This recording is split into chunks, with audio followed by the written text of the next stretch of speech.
Hi all, my name is Kshitij Sahu and welcome to gate Q. तो यार ये DLD का प्रॉब्लम गेट 2012 में पूछा गया था। अब इस क्वेश्चन में हमारे पास एक के मैप दिया हुआ है और हमें इस के मैप को सॉल्व करके इसके लिए एक करेक्ट एक्सप्रेशन को फाइंड करना है। ठीक है, अब सबसे पहले समझते हैं कि ये के मैप होता क्या है।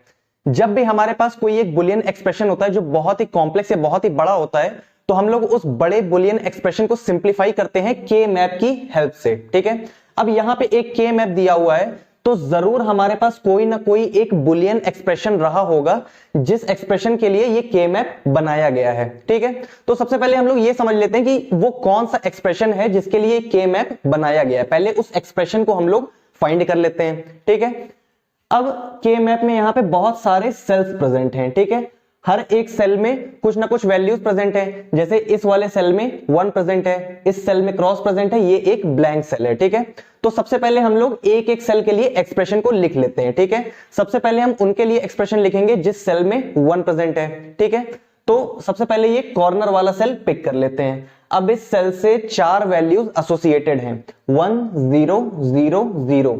ये चारों वैल्यू डिनोट करती हैं ए बी सी डी की वैल्यूज को, यानी कि इस पर्टिकुलर सेल के लिए ए की वैल्यू 1 है, बी की वैल्यू 0 है, सी की वैल्यू 0 है और डी की वैल्यू 0 है।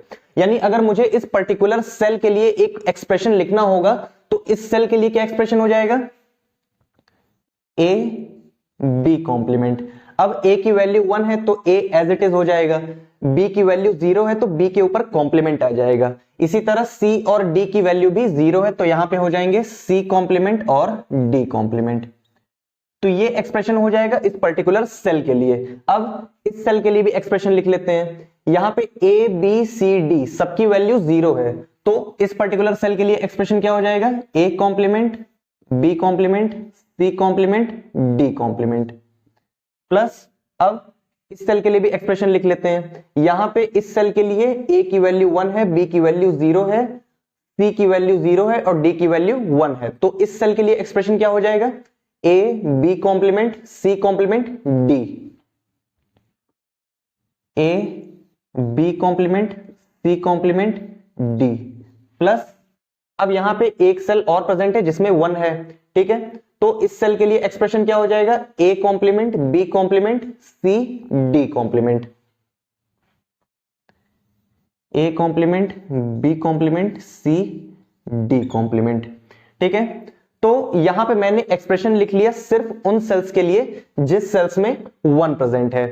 ठीक है, अब यहां पे कुछ सेल में क्रॉस प्रेजेंट है। क्रॉस का क्या मतलब होता है, क्रॉस का मतलब होता है डोंट केयर। ठीक है, डोंट केयर, यहां पे डोंट केयर है, यहां पे डोंट केयर है, यहां पे डोंट केयर है और यहां पे डोंट केयर है। ठीक है, यानी कि इस एक्सप्रेशन के साथ हमारे पास कुछ डोंट केयर भी प्रेजेंट होंगे, कुछ सम डोंट केयर। ठीक है, अब ब्लैंक सेल के लिए कोई भी एक्सप्रेशन नहीं लिखा जाएगा। ठीक है, तो इस पूरे बुलियन एक्सप्रेशन के लिए, इस पूरे बुलियन एक्सप्रेशन के लिए ये के मैप हो जाएगा। ठीक है, तो हमने इस के मैप से इस बुलियन एक्सप्रेशन को फाइंड कर लिया।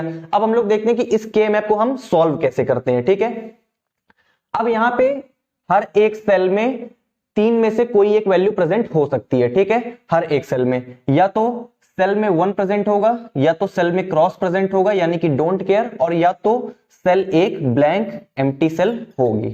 ठीक है, अब के मैप में हम लोग क्या करते हैं, के मैप में हम लोग पेयरिंग करते हैं, सेल्स की आपस में पेयरिंग करते हैं। ठीक है, अब जिस सेल में 1 प्रेजेंट है, ठीक है, वो सारे सेल कंपल्सरली पेयर होंगे। ठीक है, अब जिस सेल में क्रॉस यानी कि डोंट केयर प्रेजेंट है वो पेयर हो भी सकते हैं और नहीं भी पेयर हो सकते हैं। ठीक है, और जो ब्लैंक सेल है वो कभी भी पेयर नहीं होंगे, ये कभी भी पेयरिंग में पार्टिसिपेट नहीं करेंगे। ठीक है, तो यानी कि जिस सेल में 1 प्रेजेंट है इस पे हमें मेन फोकस करना है। ठीक है, इसको हमें कंपल्सरली पेयर करना ही करना है। ठीक है, इसके साथ ऑप्शन है कि इसको हम लोग पेयर कर भी सकते हैं और नहीं भी कर सकते हैं, और ये कभी भी ब्लैंक सेल कभी भी पेयरिंग में पार्टिसिपेट नहीं करेगा।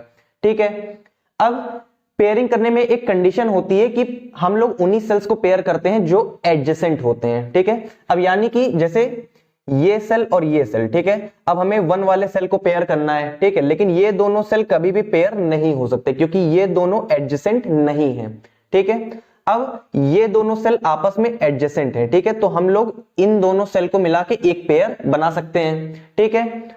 अब इसी तरह ये सेल और ये सेल, ठीक है, ये सेल और ये सेल भी आपस में एडजेसेंट हैं। इसके पीछे रीजन ये है कि के मैप आपस में सर्कुलर होता है, ठीक है। सर्कुलर होने का मतलब कि ये सेल और ये सेल आपस में एडजेसेंट होंगे, ठीक है, ये सेल आपस में एडजेसेंट होंगे, ये दोनों सेल आपस में एडजेसेंट होंगे और ये दोनों सेल भी आपस में एडजेसेंट होंगे, ठीक है।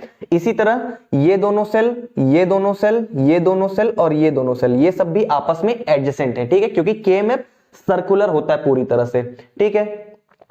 अब एक और कंडीशन है पेयरिंग की, जब भी हम लोग सेल्स की पेयरिंग करते हैं, ठीक है, तो उसमें कितने नंबर ऑफ सेल्स पार्टिसिपेट कर सकते हैं, ठीक है। अब या तो हम लोग सिर्फ एक सेल की पेयरिंग कर सकते हैं, ठीक है, कोई एक सिंगल सेल है हम लोग उसकी पेयरिंग कर सकते हैं, ठीक है। हम लोग 2 सेल की आपस में पेयरिंग कर सकते हैं, हम लोग 4 सेल की आपस में पेयरिंग कर सकते हैं, ठीक है, फिर 8, फिर 16 एंड सो ऑन, ठीक है। यानी कि पेयरिंग में जितने भी सेल्स पार्टिसिपेट करेंगे उनका नंबर हमेशा 2 की पावर में ही होगा, ठीक है, 2 की पावर में ही नंबर हमेशा होगा, नंबर ऑफ सेल्स, ठीक है। अब इस के मैप को सॉल्व कर लेते हैं, ठीक है। अब इसके साथ एक कंडीशन और है कि जब भी हम लोग पेयरिंग करते हैं, ठीक है, तो हम लोग हमेशा कोशिश करते हैं कि हमारा जो पेयर है वो बड़ा से बड़ा हो, ठीक है, यानी कि ज्यादा से ज्यादा सेल्स उस पेयरिंग में पार्टिसिपेट करें, ठीक है। अगर बड़ा से बड़ा पेयर हम लोग बना रहे हैं तो अच्छी बात है, अगर बड़ा पेयर पॉसिबल नहीं है तो हम लोग उससे छोटा पेयर बनाने की कोशिश करेंगे, अगर उससे छोटा भी पॉसिबल नहीं है तो हम लोग उससे छोटा भी पेयर बनाने की कोशिश करेंगे, ठीक है। अगर कोई भी पॉसिबल नहीं है तो हम लोग सिंगल सेल को तो आपस में हमेशा पेयर कर ही सकते हैं, ठीक है, लेकिन हमारी कोशिश रहती है कि हम जो पेयरिंग कर रहे हैं उसमें ज्यादा से ज्यादा नंबर ऑफ सेल्स पार्टिसिपेट करें, ठीक है। अब इस के मैप को सॉल्व कर लेते हैं। अब यहां पे 1 प्रेजेंट है, ठीक, ये इस सेल में 1 प्रेजेंट है। अब मैं चाहूं तो इस सिंगल सेल को भी पेयर कर सकता हूं, ठीक है, इस सिंगल सेल को भी मैं पेयर कर सकता हूं, लेकिन हमारी कंडीशन क्या होनी चाहिए, हमारी कंडीशन ये कहती है कि हम जब पेयरिंग करें तो ज्यादा से ज्यादा नंबर ऑफ सेल्स उसमें पार्टिसिपेट करें, ठीक है, ज्यादा से ज्यादा। अब मैं इन दोनों सेल को आपस में पेयर कर सकता हूं, ठीक है, ये 2 का पेयर हो जाएगा, ठीक है, 2 सेल्स इसमें पार्टिसिपेट करेंगे। क्या मैं इससे भी ज्यादा कर सकता हूं, क्या मैं 2 से ज्यादा 4 सेल्स को आपस में पेयर कर सकता हूं, बिल्कुल कर सकता हूं, ठीक है, क्योंकि ये दोनों सेल आपस में एडजेसेंट हैं, ये दोनों सेल आपस में एडजेसेंट हैं, ठीक है। तो मैं यहां पे 4 का एक ग्रुप बना सकता हूं इस तरह से, ठीक है।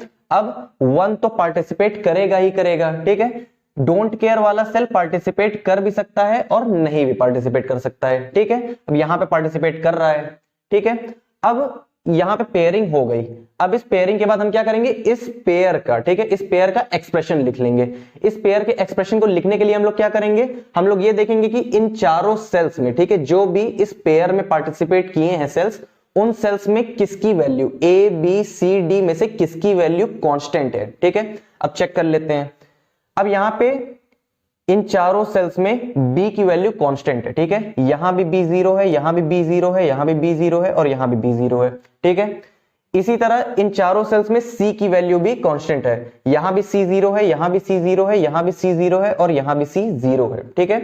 तो इन चारों सेल्स में b और c की वैल्यू 0 है, तो इस पेयर का एक्सप्रेशन क्या हो जाएगा, b कॉम्प्लीमेंट c कॉम्प्लीमेंट, ठीक है। अब ये सेल बचा, ठीक है, इस सेल में भी 1 प्रेजेंट है, हमें इसको भी पेयर करना ही करना है, ठीक है। अब मैं सिंगल सेल को पेयर कर सकता हूं, लेकिन मेरे को देखना है कि क्या मैं इससे भी बड़ा पेयर बना सकता हूं। यहां पे मैं 4 का पेयर बना सकता हूं, क्योंकि ये दोनों सेल आपस में एडजेसेंट हैं, ये दोनों सेल आपस में एडजेसेंट है, इसी तरह ये दोनों सेल भी आपस में एडजेसेंट हैं और ये दोनों सेल भी आपस में एडजेसेंट हैं, ठीक है। तो मैं सारे कॉर्नर वाले सेल को इंक्लूड कर सकता हूं। अब यहां पे ऑब्जर्व करने वाली बात यह है कि यहां पे एक सेल एक से ज्यादा बार पेयरिंग में पार्टिसिपेट कर सकता है, ठीक है, एक सेल एक से ज्यादा बार पेयरिंग में पार्टिसिपेट कर सकता है, ठीक है। अब मैंने यहां पे पेयर बना लिया 4 का, ठीक है। अब इस पेयर का मुझे एक्सप्रेशन लिखना है, तो मुझे देखना होगा कि ए बी सी डी में से कौन सी वैल्यू कांस्टेंट है इस चारों सेल में, ठीक है। अब यहां पे b की वैल्यू 0 है, ठीक है, यहां भी b 0 है, यहां भी b 0 है, यहां भी b 0 है और यहां भी b 0 है, ठीक है। इसी तरह d की वैल्यू भी 0 है, यहां पे भी d 0 है, यहां पे भी d 0 है, यहां पे भी d 0 है और यहां पे भी d 0 है, ठीक है। तो दूसरे वाले पेयर का एक्सप्रेशन क्या हो जाएगा, d complement b complement d complement, ठीक है।